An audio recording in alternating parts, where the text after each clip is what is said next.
I was celebrating my daughter's birthday when the cleaning lady I had hired called while I was away from home. She whispered in a trembling voice, "Sir, could there be someone in the house right now?" I was confused and replied, "No, why?"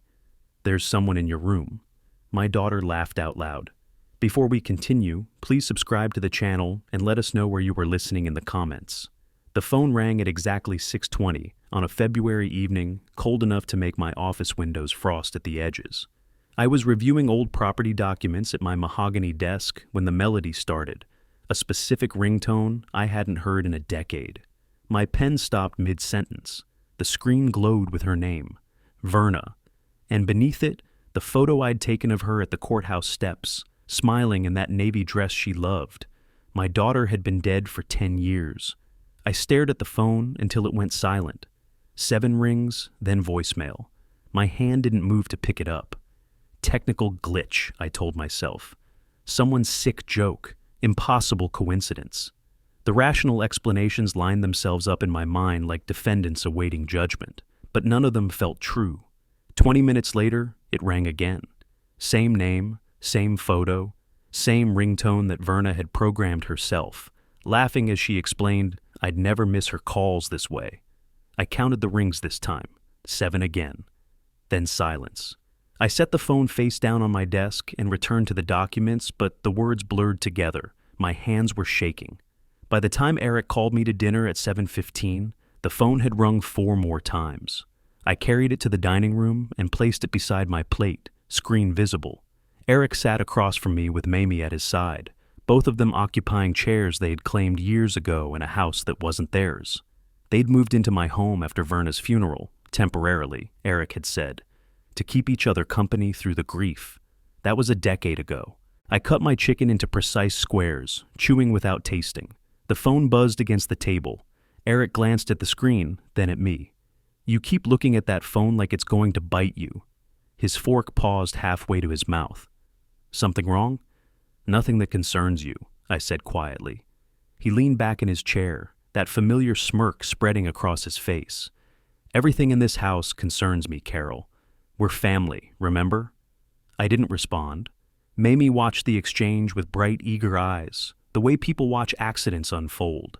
When the phone buzzed again 10 minutes later, she laughed. "Is someone actually calling you? I didn't think you had any friends left." I kept my eyes on my plate. "I have a life you know nothing about." "Had a life, you mean?" She reached for her wine glass. "Past tense, old man." Eric picked up the thread like they'd rehearsed it. "Maybe it's someone from beyond, Verna checking in from the great unknown." My grip tightened on the fork until the metal pressed grooves into my palm. "Don't say her name." "Why?" He leaned forward, elbows on the table. "She was my wife. I can say it whenever I want. You don't own her memory." I finished my meal in silence. They exchanged glances across the table. Small victories in a game I was only beginning to understand. I'd been losing for years. When I stood to clear my plate, the phone rang again. I silenced it with one motion and walked to my office without looking back. The calls continued through the evening, every 15 to 20 minutes, like clockwork. I sat at my desk in darkness, watching the phone illuminate each time with her name, her face. I'd stopped counting after the 6th call. The light from the screen cast shadows across the law books on my shelves, volumes I'd collected over 35 years on the bench, evidence of a life spent upholding order and justice. Now, I lived as a ghost in my own home, controlled by a man who'd married into my family and never left. Around 10:30, I heard Eric and Mamie climbing the stairs to the master bedroom. My bedroom, technically, though I'd moved to the smaller guest room years ago when Eric suggested the bigger space made more sense for a couple. I'd agreed because I was tired, because grief had made me weak, because I thought it was what Verna would have wanted. For 10 years, I'd let this man live in my home. For 10 years, I'd tolerated his presence. For 10 years, I'd been wrong. The phone rang at 11:47. I stared at it, motionless in my chair.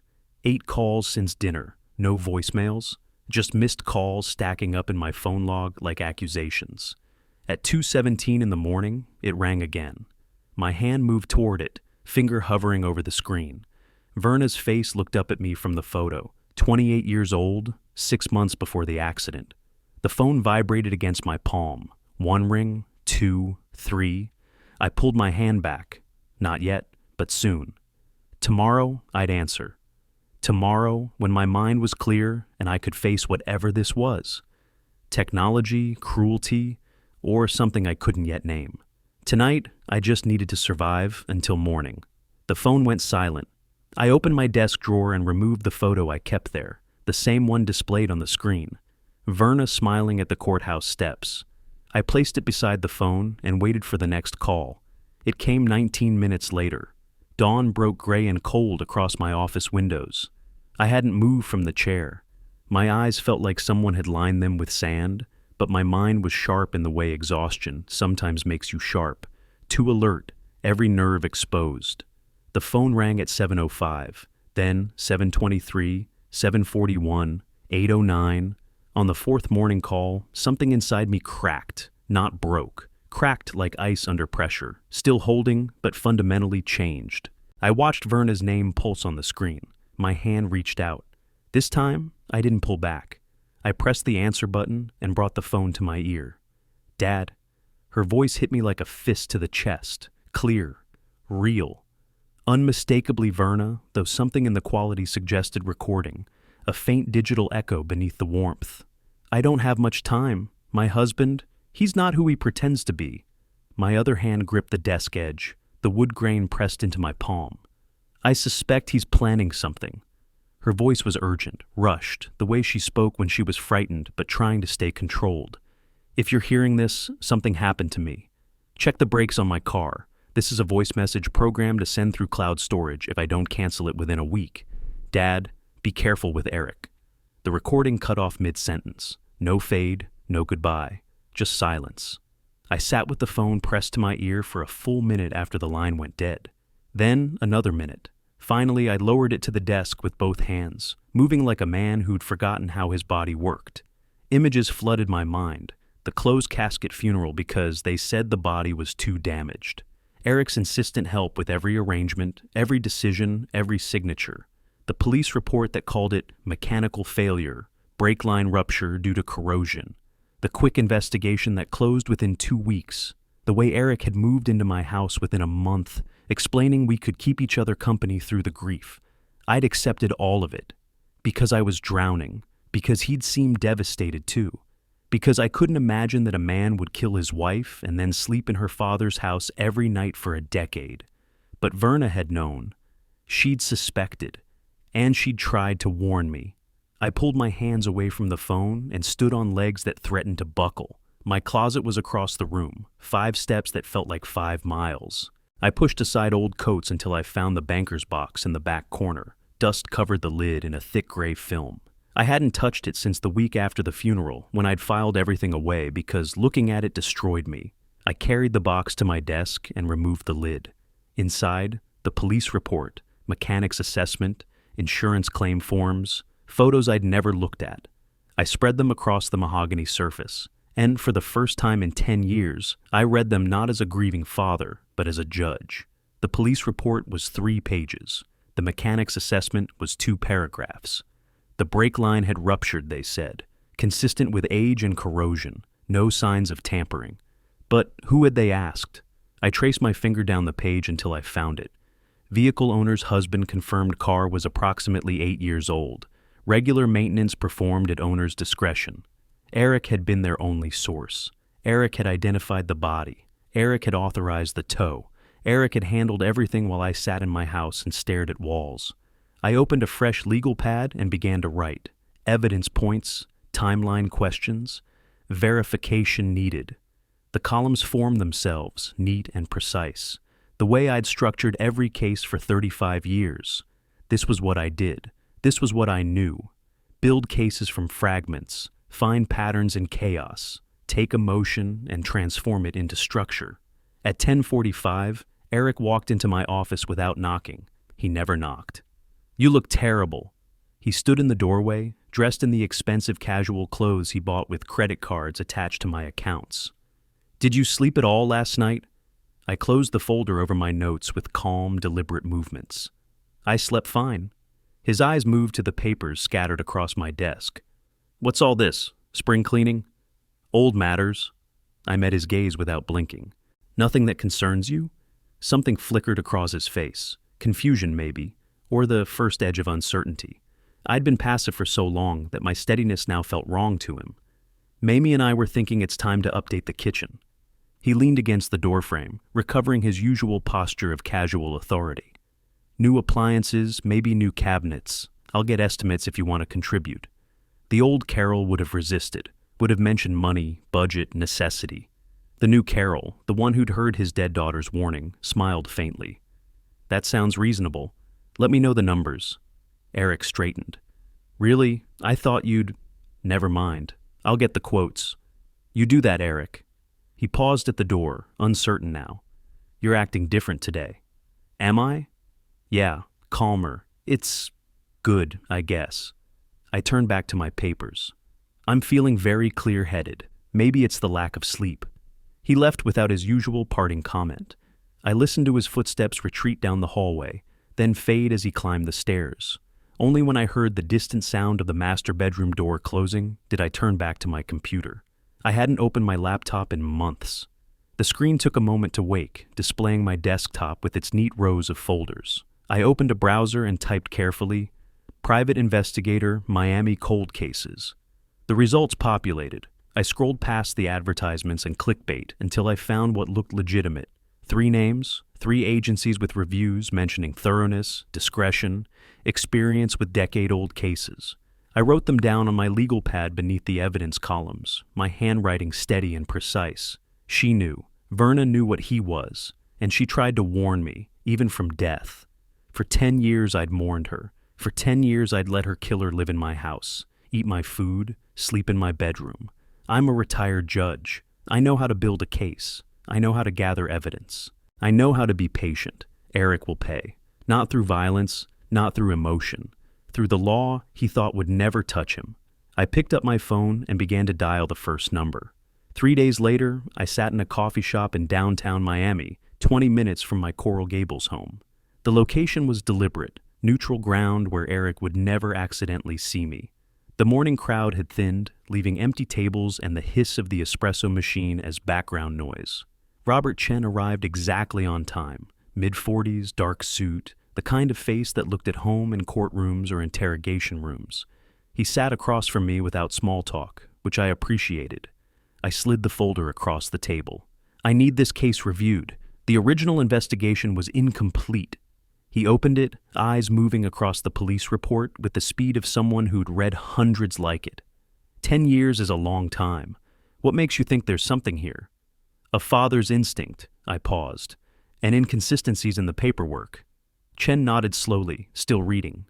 I can look into it. My rate is $150 an hour, probably 20 to 30 hours for preliminary investigation. Money isn't the issue. Finding the truth is. He quoted $3,500 for the full preliminary work. I paid half in cash, right there at the table. We shook hands. No contract, no email trail. Just professional understanding between 2 men who knew how the system worked. Over the next 2 weeks, Chen worked while I waited and watched. At home, I maintained my new demeanor, calm, agreeable, slightly distant. When Eric mentioned renovation plans, I nodded. When Mamie measured the living room for new furniture, I said nothing. I was documenting everything now, my phone always in my shirt pocket, recording their assumptions of ownership. This space is wasted on one person, Mamie announced one afternoon, stretching a tape measure across the wall. You ever think about downsizing? I looked up from my newspaper. I like my space. There are nice communities for people your age. She wrote numbers in a small notebook. Activities, healthcare, other seniors.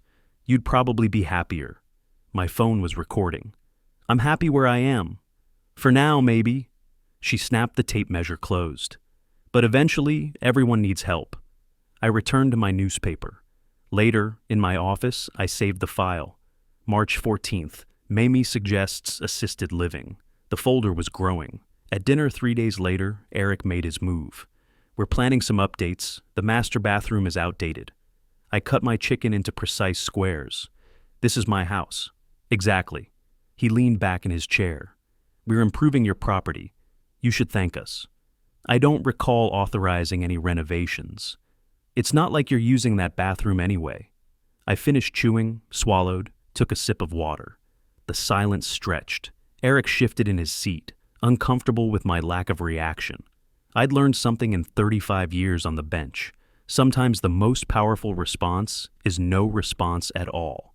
While Eric and Mamie grew bolder, Chen was uncovering their foundation of lies.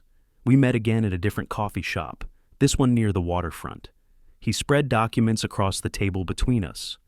The original investigation was sloppy. Chen tapped the mechanic's report. The guy barely looked at the vehicle, and your son-in-law controlled the entire process. Can the case be reopened? Possibly, but you'd need compelling new evidence. Police don't like revisiting closed cases without strong justification. I paused, choosing my words carefully. What if there's evidence of other criminal activity by the same person? Chen's expression sharpened. Then you're building a pattern. That changes things. I'd found that pattern in my own mailbox. Business correspondence addressed to me, but clearly meant for Eric. LLC registrations, tax documents, permits, all using my Coral Gables address without my permission. I photographed each one before Eric could collect the mail, storing the images in a password-protected folder on my phone. Then I found the credit card statement. It arrived on a Tuesday afternoon. My name, my address, but an account number I didn't recognize. I opened it, technically legal since it bore my name, and found charges for Eric's real estate business. Office supplies, client dinners, business travel. I called the credit card company from my locked office. The representative confirmed what I suspected. 3 separate accounts opened in my name over the past decade. Total charges exceeding $47,000. When I requested copies of the original applications, she promised to mail them within 10 business days. They arrived in a plain envelope. I spread the applications across my desk and compared signatures. Mine was slanted right, with distinctive loops on the lowercase letters. The forgeries were upright, cramped, obviously different once you knew to look. I organized everything in my filing cabinet. One drawer, multiple folders. Accident investigation, financial fraud, property misuse, documented statements. Each folder chronological, each document labeled and dated. I was building a case the way I'd built hundreds before, methodically, thoroughly, without emotion clouding judgment. When Chen and I met for the 3rd time, I brought a second folder. He reviewed the credit card applications in silence, then looked up. This is criminal fraud, multiple felonies. I'm aware, but I want to handle this strategically, meaning, I want him out of my house first, then we pursue everything else. Chen nodded slowly. You're thinking leverage. I'm thinking justice, but justice has a sequence. He closed the folder. This deserves a second look. But reopening a 10-year-old case requires more than suspicions. It requires leverage. I met his eyes across the table. I think I've found the leverage. The coffee in my cup had gone cold, but I didn't care. For the first time in 10 years, I felt the balance of power shifting. Eric thought he was untouchable, living in my house, using my name, spending my money. He'd killed my daughter and positioned himself as the grieving widower, the perfect cover for a decade of theft. But he'd made mistakes, careless paper trails, forged signatures that wouldn't withstand scrutiny, a pattern of behavior that screamed guilt to anyone who knew where to look. I spent 35 years as a judge. I knew how criminals got caught, not through dramatic confessions, but through documented patterns of behavior. Eric had left a pattern. Now, I was going to use it to destroy him. 1 week later, I sat in a law office in Miami's financial district. Floor-to-ceiling windows overlooked Biscayne Bay, the kind of view that came with expensive hourly rates. Nicholas Hunter sat across from me, mid-50s, sharp suit, reputation for handling complex fraud cases.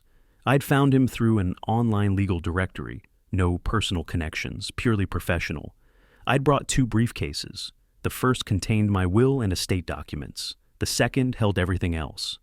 I need to update my will. I set the first briefcase on his conference table. I also need your help with a more complicated matter. Hunter leaned forward slightly. I handle both estate planning and fraud cases. What's the complication?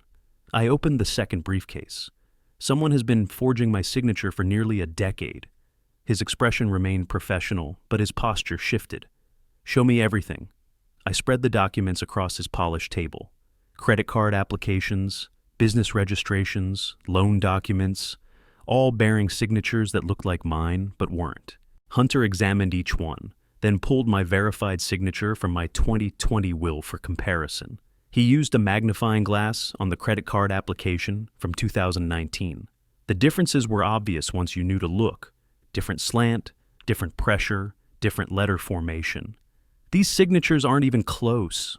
He slid both documents toward me. Look at the pressure on the downstrokes, completely different from your verified signature. How many separate offenses are we looking at? Hunter made notes on a legal pad. 7 distinct instances I can identify immediately. Each one is a felony. We're talking about significant prison time. Good. I kept my voice level. But I want to be strategic about timing. He set down his pen. We could file criminal charges today. The evidence is solid. I want him out of my house first. If he knows about the criminal case, he might become difficult to remove. You want to serve eviction notice first. Hold the fraud complaint in reserve. Exactly. Give him 60 days as required by law. The fraud case proceeds regardless, but the eviction happens first. Hunter nodded slowly. I'll draft the notice this afternoon. 2 hours later, I drove home. The meeting had been thorough, professional, satisfying in the way that good legal work always was. Precise, documented, irrefutable. Hunter would prepare the eviction notice and arrange for a process server to deliver it that same day. I went directly to my office and closed the door, sat at my desk, opened a book I wasn't reading, and waited. The doorbell rang at 4:30. Voices in the foyer. The process server's neutral tone, Eric's confused response. The door closed. Footsteps ascending the stairs, rapid and heavy. Eric burst through my office door without knocking. His face was flushed. The eviction notice crumpled in his fist. Mamie appeared behind him, equally furious. What is this? He threw the paper on my desk. You can't just throw me out. I closed my book calmly. I can. It's my house. I have rights. We had an agreement. You have 60 days notice as required by Florida law. That's your right. Mamie pushed forward. After everything we've done for you, you ungrateful. 60 days, I interrupted, keeping my eyes on Eric. He leaned across my desk, trying to intimidate with proximity. I'll fight this. I'll sue. You can't prove I don't have a legal right to be here. The courts will decide that if necessary. But I suspect they'll side with the property owner. You're making a mistake, old man. A serious mistake. I picked up my book and opened it to a random page. 60 days, or the court will handle it faster. Your choice. This isn't over. I turned a page, not looking at him. Yes, Eric, it is. Mamie grabbed his arm, trying to pull him toward the door. He resisted for a moment, then let himself be led out. I heard their footsteps retreat down the hallway, heard the master bedroom door slam hard enough to rattle the frame. I continued reading for 2 full minutes. Then I closed the book, set it aside, and allowed myself one small, cold smile. My phone rang. Hunter's number. The fraud complaint is ready to file whenever you give the word. I looked at my closed office door, hearing Eric's muffled, angry voice from upstairs. Give them 48 hours to process the eviction notice. Then we file. Understood. I'll prepare the submission to the state attorney's office. Thank you. I ended the call and returned to my book. Picked it up, found my place, continued reading, but I wasn't absorbing the words anymore. I was listening to the sounds of my house, Eric's pacing footsteps above me, Mamie's raised voice, doors opening and closing as they moved from room to room, probably discussing strategies, making plans. Let them plan. Let them scheme. They were operating with incomplete information, which meant every strategy they developed would be based on false assumptions. They thought this was about an old man reclaiming his space. They had no idea about the criminal complaint waiting in Hunter's office, the fraud investigation Chen had documented, the decade of evidence I'd compiled. Eric had lived in my house for 10 years. He'd eaten my food, slept in my bed, controlled my space, assumed my identity. He'd killed my daughter and worn the mask of the grieving husband so convincingly that I'd invited him to stay. For 10 years, he'd been the predator, and I'd been the prey. Not anymore. The hunter had become the hunted, and he didn't even know it yet. 48 hours after the eviction notice, my doorbell rang while I was reading the morning paper. A process server handed me documents, nodded once, and left. I carried the papers to my breakfast table and read them twice, my coffee growing cold in its cup. Eric had filed a petition with the Miami-Dade County Circuit Court to have me declared mentally incompetent. The document cited senile dementia and diminished capacity. He was requesting appointment as my legal guardian and conservator of my estate. I recognized the move for what it was, a desperate counterstrike. The petition included a psychiatric evaluation from Dr. Raymond Foster, a man I'd never met. His report claimed I exhibited significant cognitive decline, memory impairment, and inability to manage financial affairs. The evaluation was supposedly based on observed behaviors over the past 6 months. Dr. Foster had never set foot in my home. I picked up my phone and called Hunter. Eric just made his move. We need to meet today. Within 24 hours, Eric obtained a temporary restraining order, freezing my primary bank accounts. The judge granted it based on Foster's report and Eric's claim that I was dissipating assets irrationally by trying to evict my devoted son-in-law. I discovered this at the pharmacy. My debit card was declined. I tried again, same result. The clerk offered an apologetic smile. I thanked her and left. At the bank, a manager confirmed my accounts were frozen by court order, approximately $340,000. Inaccessible. I understand, I said. Thank you for confirming. But I'd anticipated this. 2 weeks earlier, after my first meeting with Hunter, I'd quietly transferred $75,000 to a separate account at a different institution, emergency funds Eric didn't know existed. I'd also scheduled a comprehensive cognitive assessment with Dr. Patricia Reeves, my physician of 15 years. Her evaluation, completed 1 week before Eric's petition, documented my excellent cognitive function, sharp memory, and full mental capacity. I spent the next week preparing for the hearing like I'd prepared for trials, methodically, thoroughly, leaving nothing to chance. I organized documents in tabbed binders, medical evaluation, financial records, proof of independent living, Eric's fraud evidence. I rehearsed my presentation in the mirror, timing myself, eliminating unnecessary words. The competency hearing took place in late April. I walked into the Miami-Dade courthouse wearing a navy suit I hadn't worn since retirement. I moved through security, up the elevator, down the familiar hallway to courtroom 6. I entered alone and sat at the defendant's table. No attorney, no support, just me and my briefcase. Eric and his attorney sat across the aisle. Dr. Foster sat behind them, looking professional and confident. Eric's attorney presented her case efficiently. I'd shown signs of diminished capacity, attempted to evict my devoted son-in-law without cause, made irrational financial decisions. Dr. Foster's evaluation confirmed significant cognitive decline, she concluded. We request the court appoint Mr. Porter as conservator to protect Mr. Stevens from himself. The judge looked at me. You're choosing to represent yourself in a competency hearing? I stood. Yes, Your Honor. I served as a circuit court judge in this district from 1985 to 2020. I represent myself today because my competence is precisely what's being questioned, and my presence here answers that question. Proceed with your evidence, Mr. Stevens. For 90 minutes, I presented my case. Dr. Reeves's comprehensive evaluation documenting my excellent mental capacity, 15 years of medical records showing no treatment for dementia or cognitive decline, organized financial records demonstrating careful management, character testimony from Hunter, who noted my sharp legal reasoning during our recent consultations. I spoke clearly, answered questions precisely, never lost his composure. Then I shifted to offense. Your Honor, I direct your attention to Exhibit F, 7 credit card applications bearing my forged signature. I approached the bench and handed up the documents. Mr. Porter seeks conservatorship, not to protect me, but to prevent me from uncovering years of identity theft and fraud. The judge examined the documents in silence. Her expression shifted from skeptical to grave. These are allegations of criminal activity, she said. Yes, Your Honor. I filed a criminal complaint with the Miami-Dade County State Attorney's Office. These documents were submitted this morning. Eric's attorney stood. Objection. This is beyond the scope. It goes directly to motive, Your Honor, I interrupted calmly. A competent man threatened Mr. Porter's freedom. An incompetent conservatee cannot. The judge studied the forged signatures, comparing them to my verified signature from my will. The differences were obvious. I'll take a brief recess to review these documents. She left the bench. I sat calmly at my table.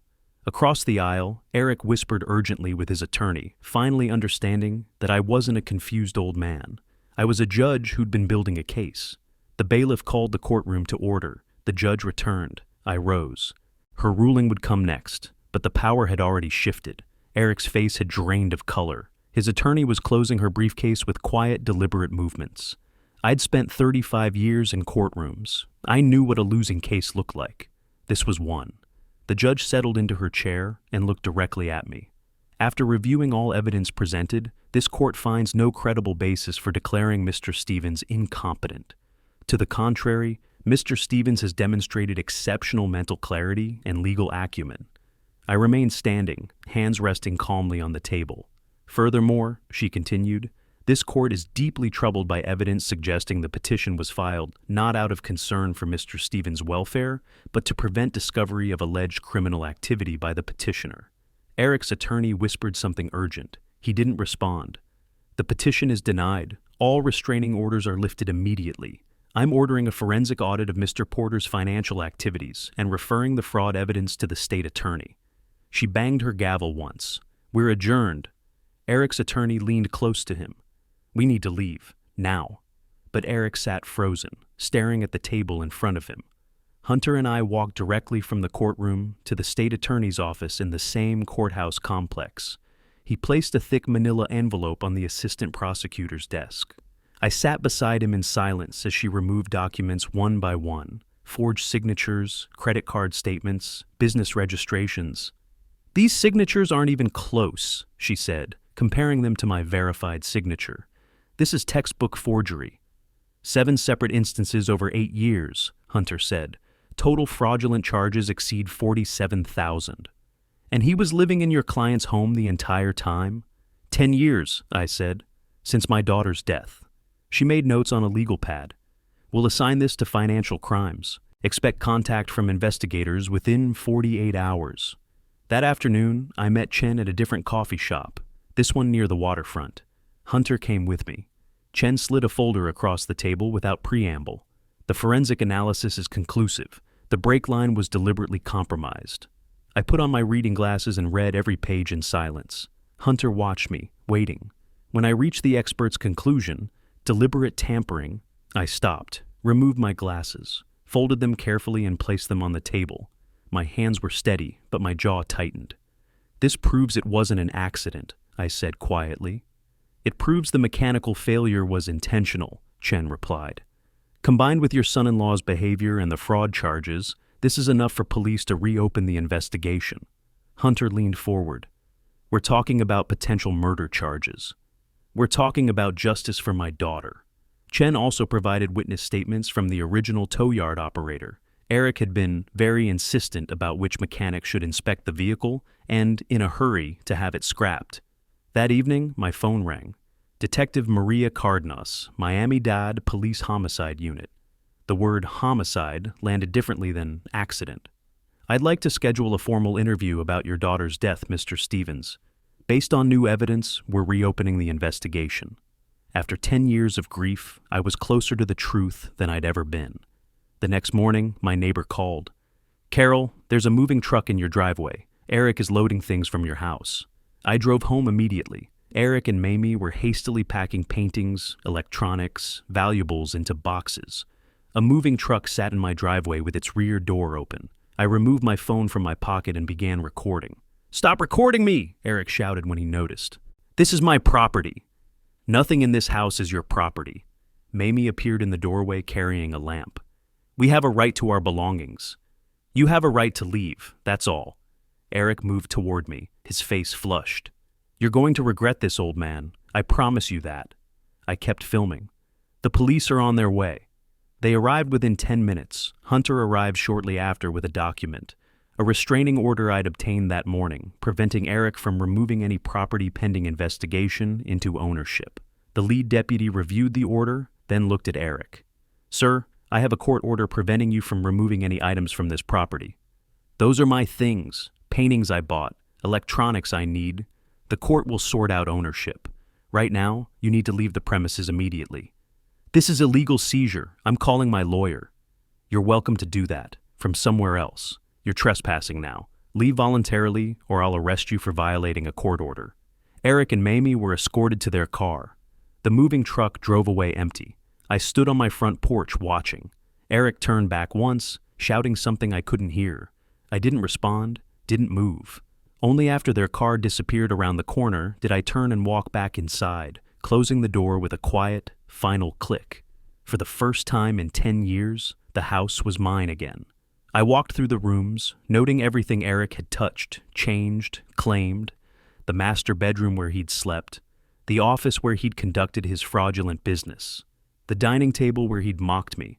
My phone rang. Detective Cardenas. Mr. Stevens, I'd like to schedule that interview. Tomorrow at 2? I'll be there. I hung up and looked at the photograph of Verna on the mantel. She smiled back at me from the day at the courthouse. 28 years old, 6 months before Eric killed her. The wheels of justice turned slowly. But they were turning. Eric's world was collapsing, piece by piece. Fraud charges filed, homicide investigation opened, evicted from my home, nowhere to hide. And I'd built the collapse one careful legal step at a time. 1 week after Eric's eviction, I sat across from Detective Cardenas in her office at Miami-Dade Police Headquarters. 3 folders lay between us on her desk, organized, labeled, tabbed. Walk me through the days immediately after your daughter's death, she said. Who handled the arrangements? Eric. He insisted on managing everything, selecting the funeral home, choosing the casket, coordinating with the mechanic's report. Did that seem unusual at the time? I was grieving. I interpreted it as him taking burden off my shoulders. Now I understand he was controlling the narrative. She typed notes on her computer. The closed casket. Whose decision was that? Eric said the damage was too severe for viewing. I never questioned it. I trusted him. For 2 hours, I walked her through the timeline. The rushed burial, Eric's insistence on which mechanic inspected the vehicle, his quick disposal of the car before I could see it. Cardenas recorded everything, occasionally asking clarifying questions I answered precisely. When we finished, she closed her notebook. The forensic break evidence, combined with this pattern and the fraud documentation, gives us grounds to pursue charges.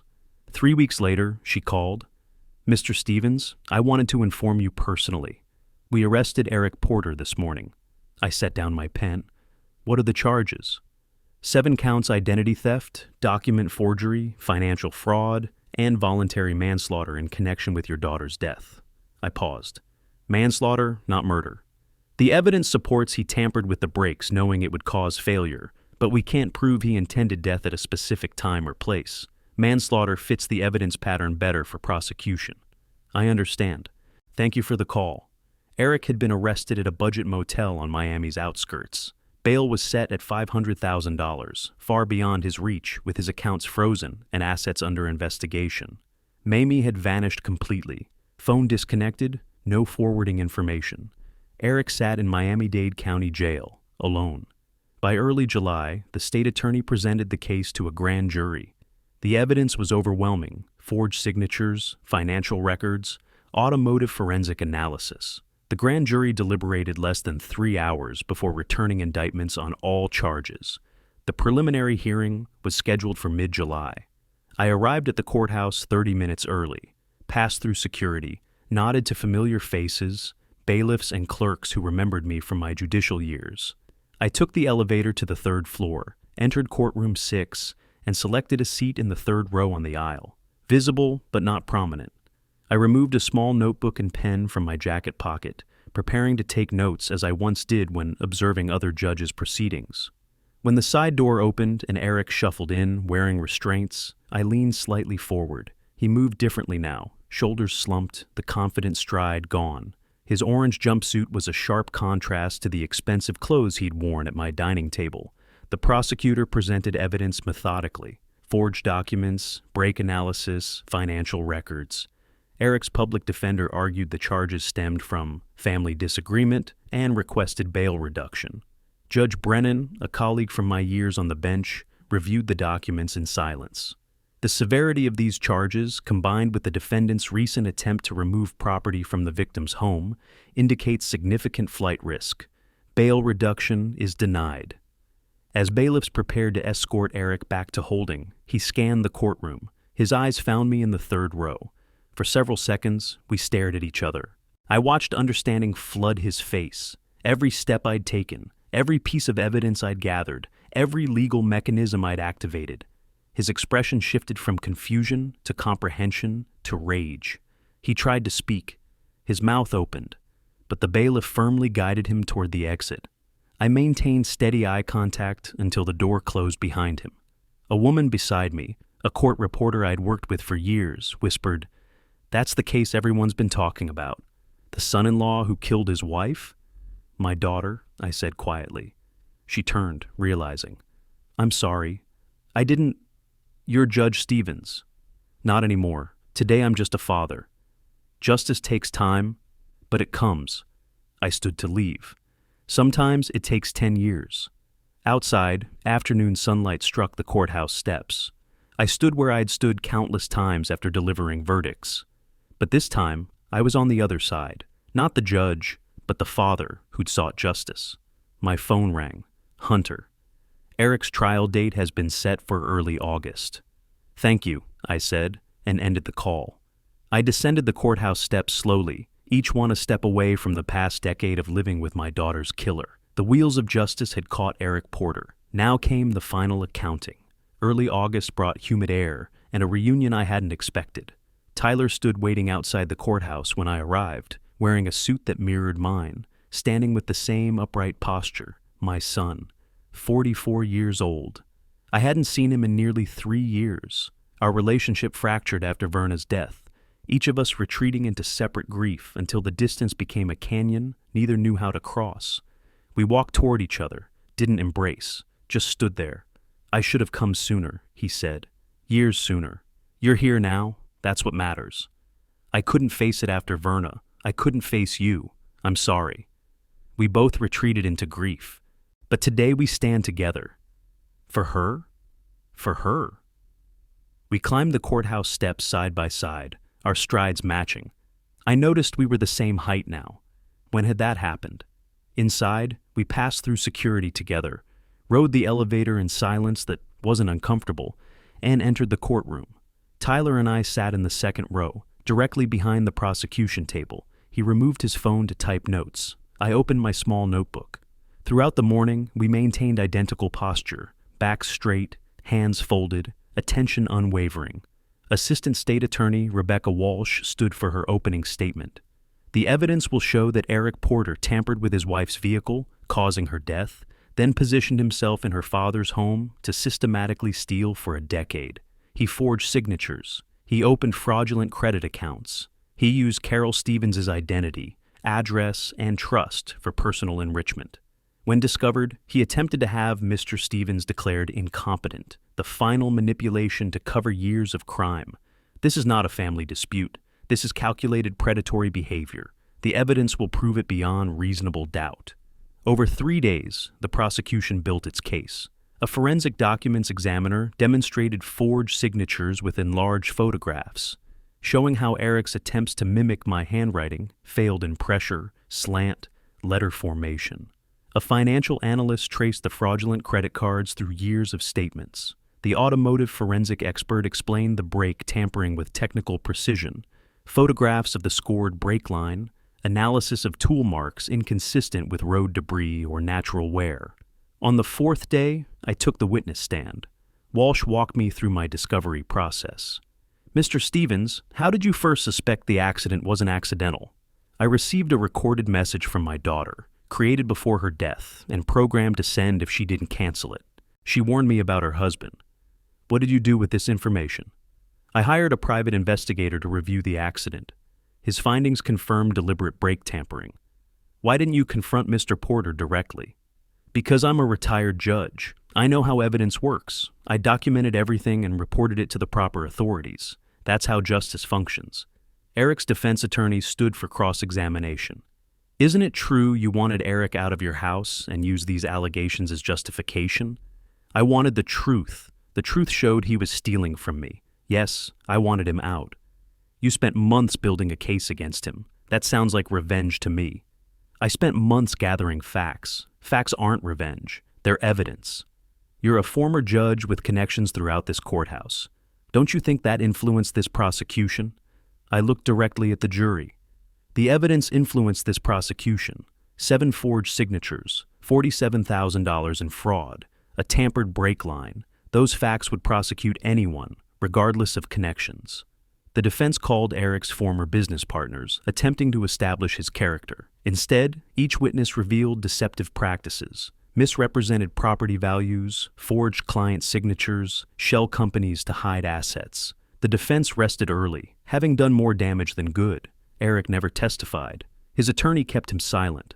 Walsh's closing argument connected every element: brake tampering, positioning in my home, systematic theft, the desperate incompetency petition. Eric Porter is a predator who killed his wife, manipulated her father, and stole without conscience for 10 years. The evidence is overwhelming. Justice demands accountability. The jury deliberated less than 4 hours. When they returned, the foreperson stood. Guilty on all counts. Beside me, Tyler gripped the bench. By the 3rd guilty verdict, tears ran down his face. By the 7th, he was weeping openly. I reached over and placed my hand on his shoulder, the first physical contact between us in years. He covered my hand with his own, and we sat connected through the remaining verdicts. Outside on the courthouse steps, Tyler wiped his eyes and laughed shakily at his own emotion.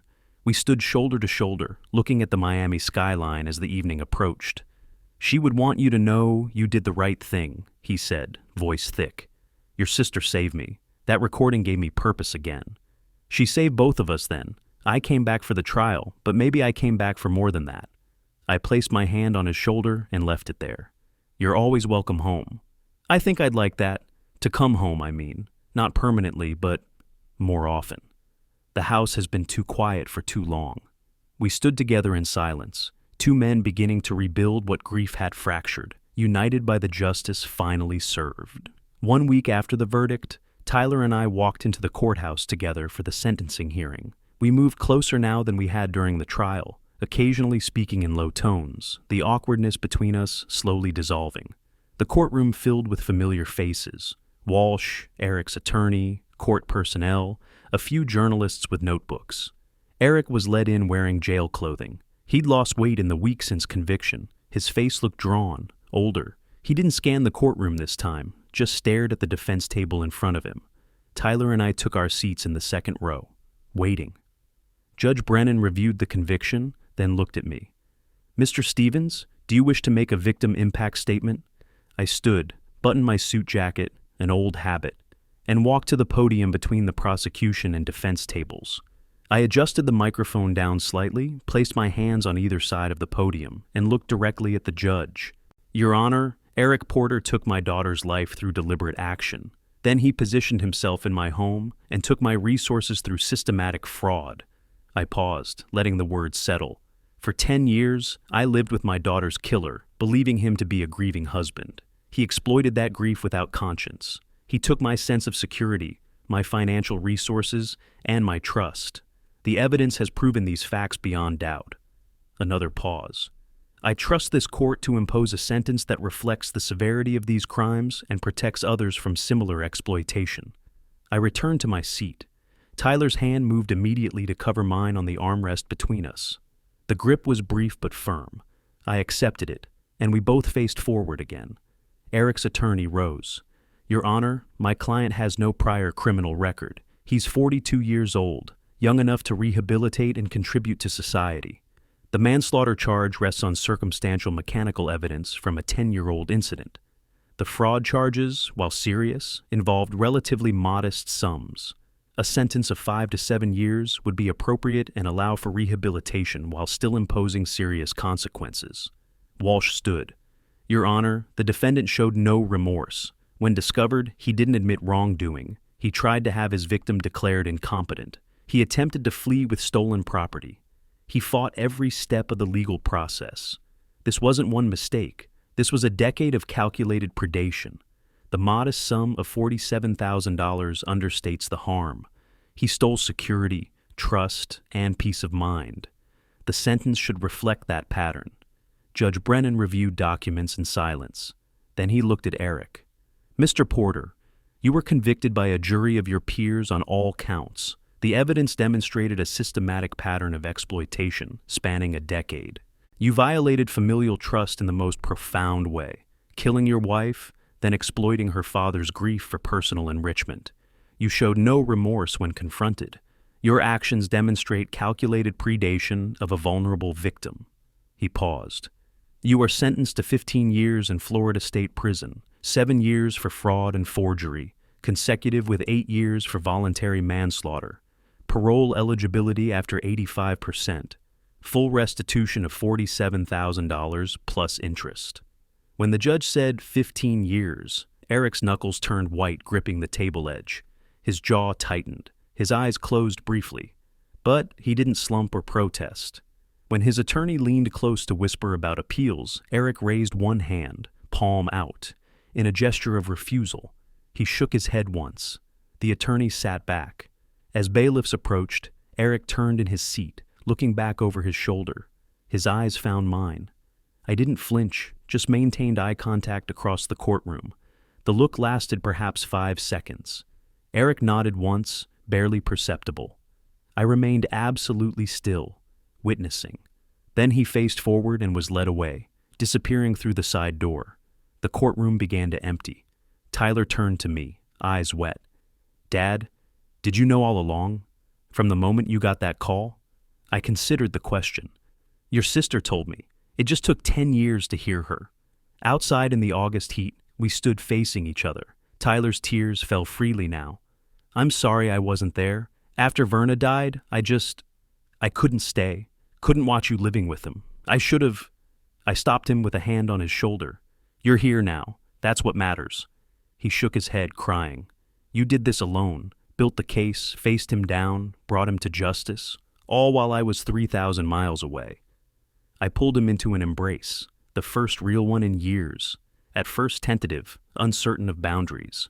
Then Tyler's arms wrapped around me fully, and I held him tight. His shoulders shook with silent crying. My hand moved to the back of his head, the way I'd held both my children when they were young. "I wasn't alone," I said quietly. "Verna was with me, and now you're here. That's enough."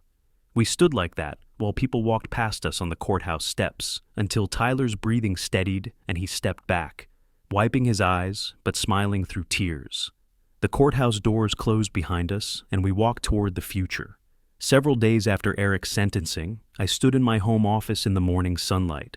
Tyler was still here. His visit extended from a few days to over a week, neither of us eager to return to the years of distance that had defined our relationship. I held an old photograph of Verna, taken when she was 25, that smile, that distinctive tilt of her head. My phone sat silent on the desk. No more calls. The message had completed its purpose. I placed the photo back on the shelf where it belonged, not hidden, but no longer consuming the space. Memory honored, but not dominating. That afternoon, Detective Cardenas came to deliver her final report. We sat at my dining table, Tyler beside me, as she spread documents across the surface. "Eric Porter is serving his sentence at Tomoka Correctional Institution," she began. "All fraudulent accounts have been closed. The full $47,000 plus $8,300 in interest and penalties has been recovered and returned to your accounts. The house deed has been corrected. Only your name now. Your credit is being restored." She shook my hand formally. "Justice took time, Mr. Stevens, but it came." After she left, Tyler said quietly, "It's really over." "The legal part is over," I replied. "The healing part is just beginning." The next day, Tyler and I met with a nonprofit attorney. We established the Verna Stevens Road Safety Memorial Fund, a foundation providing free automotive safety inspections and brake evaluations for low-income families in Miami-Dade County. I committed $30,000, more than half the recovered money. Tyler surprised me by writing a check for $10,000 from his own account. "This matters to me, too," he said simply. The attorney explained the fund would help approximately 200 families annually. 200 families who won't lose someone the way we did, Tyler added. As we signed the establishment documents, our signatures side by side, Tyler said, "She would have loved this." "She always wanted to help people," I agreed. "Now she still can." Over the following days, we worked together reclaiming the house. We repainted the master bedroom, covering the beige Mamie had chosen with the soft blue I'd always preferred. We replaced furniture, donated items Eric and Mamie left behind. Physical labor became emotional cleansing. Tyler talked while we worked about his life in California, his career as an architect, buildings he'd designed. I listened, learning about the son I'd lost touch with, rebuilding connection one conversation at a time. "You know, I'm an architect," he said, painting carefully around trim. "I design buildings, but I've never actually painted one before." "Your mother and I painted this house ourselves when we first moved in," I told him. "Every room. Took us 3 months. Verna was 5. She wanted to help so badly we gave her a tiny brush and let her paint the closet." Tyler paused. "You don't talk about her much, about Verna." "I'm trying to change that." One evening, sitting on the terrace overlooking Biscayne Bay, we had the conversation we'd been building toward. "Would you ever consider moving?" Tyler asked. "California, maybe, closer to me. This house holds 35 years of memories. Your mother, your childhoods, Verna. I can't leave that." "I understand." He hesitated. "But what if I came back more often? Real visits, not just holidays." I looked at him carefully. "How often are we talking about? Every month or two? I can work remotely sometimes. And maybe eventually I could look at relocating back to Florida. Not immediately, but someday." Something loosened in my chest. "I'd like that very much." Several days after Tyler returned to California, I sat alone on the terrace at sunset, coffee cup in hand, now cold, watching the light change over the water, gold and orange, the sky deepening to purple. For the first time in 10 years, I felt peace. Not happiness exactly. Verna was still gone, and that wound would never fully heal. But peace. The knowledge that justice was served, that Eric would spend the next decade behind bars, that Verna's memory would help others through the memorial fund, that Tyler and I were healing. I thought about the phone call that started everything. Verna's voice reaching across death to warn me, to save me, to give me purpose. I whispered into the evening air, "Thank you, Verna, for the warning, for trusting I'd figure it out eventually. I hope you're at peace now. I hope you know Eric is paying for what he did, that Tyler and I are talking again." A pause. "I miss you every day, but I'm going to be okay now. We're going to be okay." No response except wind moving across the water, but I felt satisfied. A breeze touched my face. Somewhere in the distance, a boat horn sounded. The sun continued its descent, painting the sky in colors that would fade to darkness soon enough. I sat in the fading light, knowing Verna could finally rest, and knowing I could finally live again. If you like this story, please like this video, subscribe to the channel, and share your impressions of this story in the comments. To listen to the next story, click on the box on the left. Thank you for watching.